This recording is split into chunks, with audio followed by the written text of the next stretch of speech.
চাই আন্দোলন যাবে, আন্দোলন আসবে, বাংলাদেশ ছাত্রলীগ থাকবে এবং এবং সবকিছুই মনে রাখা হবে, সবকিছুর জবাব দেওয়া হবে। হলে হলে তামাশা যারা করছে, সাধারণ শিক্ষার্থীদেরকে নিয়ে পাবলিক শেমিং যারা করছে, ছাত্রলীগের ইতিহাস তো জানা নেই। একটি ঘটনাও জবাব ছাড়া দেয়া হবে না,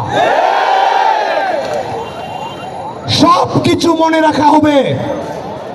সে কারণেই এবং এটিও মনে রাখবেন, কোথায় কে কি করছেন না করছেন সবকিছু আমরা দেখছি, জানছি, অবগত থাকছি। যা করবেন বুঝে শুনে কাজ করবেন।